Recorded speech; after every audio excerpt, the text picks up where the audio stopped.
Hello everyone, good evening. কেমন আছো তোমরা সবাই? আশা করছি তোমরা সকলে খুব ভালো আছো। আমিও খুব ভালো আছি। তো আজকে গেছিলাম দীঘা সি বিচের পাশে, মানে ওল্ড দীঘা সি বিচের পাশে যে মার্কেটটা আছে ওখানে একটু কেনাকাটা করতে গেছিলাম। তো রোজই কম বেশি ওখানে যাই টুকিটাকি কেনার জন্য। তো আজকে একটু বেশি কেনাকাটা করেছিলাম, তো সেটাই তোমাদের সাথে শেয়ার করছি। তো দেখো, এই একটা দোকান ছিল, জুয়েলারি দোকান। এই দোকানটা অনেক বড় ছিল, মানে এই দোকানে প্রচুর কাস্টমার আসা যাওয়া করছিল। তো এখান থেকে দুটো মানে এইরকম হার আমার খুব পছন্দ হয়েছিল, একটা গ্রিন কালারের আর একটা মাল্টি কালারের।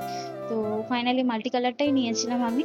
তো তারপরে ওই দোকান থেকে আমার মেয়ের জন্য চুড়ি কিনেছিলাম, তো 4টে চুড়ি কিনেছিলাম স্টোনের, ভীষণ সুন্দর। আর বাচ্চাদের চুড়ি তো বুঝতেই পারছো, পুচকি পুচকি হাতে।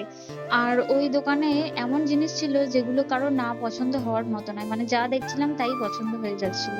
আর ওই দোকানে একটা মানে মুক্তোর হার দেখেছিলাম, এত সুন্দর ছিল। ওটা এত এক্সপেন্সিভ, মানে 5,000 টাকা বলেছিল। তো সেই সময় অত টাকা আমার কাছে ছিল না, নাহলে আমি ঠিক চেষ্টা করতাম নেওয়ার জন্য। তো তারপরে ওইখান থেকে দুটো ইয়াররিংস কিনেছিলাম, তো ইয়াররিংস গুলো খুব সুন্দর ছিল।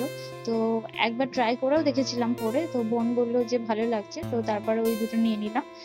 ও হ্যাঁ, ওই দোকান থেকে একটা জলের ফিল্টারও নিয়েছিলাম, মানে বাচ্চাদের যে খেলার জলের ফিল্টার হয় ওই রকম, আমার মেয়ের খুব পছন্দ ছিল। তো বলছিল মা ওই জলের ফিল্টারটা নেবো, তো বায়না করছিল বলে ওকে ওই ফিল্টারটা কিনে দিয়েছিলাম। দেন ওখানে একটা কাস্টমার এসেছিল যে কিনা টুপি নিজের ভাগ্নের জন্য কিনতে চাইছিল। তো তখন শাইনিকে পরিয়ে ট্রাই করছিল, আর এই টুপিটা আমার ভালো লেগে গেছে, যার জন্য ওনাকে বললাম যে এটা প্লিজ আপনি আমাকে দিয়ে দিন। তো তখন সেটা আমি নিয়ে নিয়েছি, কারণ কি আমার মেয়ে সেই টুপিটা মাথা থেকেই খুলবে না, মানে একবার তাকে পড়ানো হয়েছে মানে সে সেটা নেবে। আর আমারও খুব ভালো লাগছিল বলে ওই টুপিটা আমিই কিনে নিয়েছিলাম। তারপর ওই দোকান থেকে বেরিয়ে আমরা চলে গেছিলাম একটা ড্রাই ফ্রুটস এর দোকানে, আর আশেপাশে অনেক ড্রাই ফ্রুটস এর দোকান ছিল। তো আমার মামা আমাকে বারণই করেছিল যে এখান থেকে কোনো ড্রাই ফ্রুটস কিনিস না, আর ভেতরে মার্কেট আছে, মানে দীঘার যে মার্কেট আছে ওখান থেকে আমি তোকে ভালো ভালো কাজু বাদাম ওয়ালনাট এগুলো কিনে দেবো বাড়ি যাওয়ার সময়। তো তুই সব মানে এমনি এদের পাল্লায় পড়িস না, মানে এরা হচ্ছে গিয়ে তোদের এই টুরিস্ট ভেবে বেশি টাকা নিয়ে নেবে, আর আমরা তো লোকাল লোক, তো আমাদের থেকে অত টাকা নেবে না।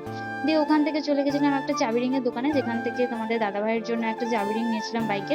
আর দেখো এই চাবি রিংটা কত কিউট না, আমার মেয়ে তো বায়না করছিল এই চাবি রিংটা নেওয়ার জন্য। তো ওর জন্য এই চাবি রিংটা আমি নিয়ে নিয়েছিলাম। আর এখানে অনেক নাম লেখানো চাবি রিং পাওয়া যায়, মানে ওই 20-30 টাকা থেকে স্টার্টিং হয় আর কি। ভীষণ সুন্দর এই চাবি রিং এর দোকানটা।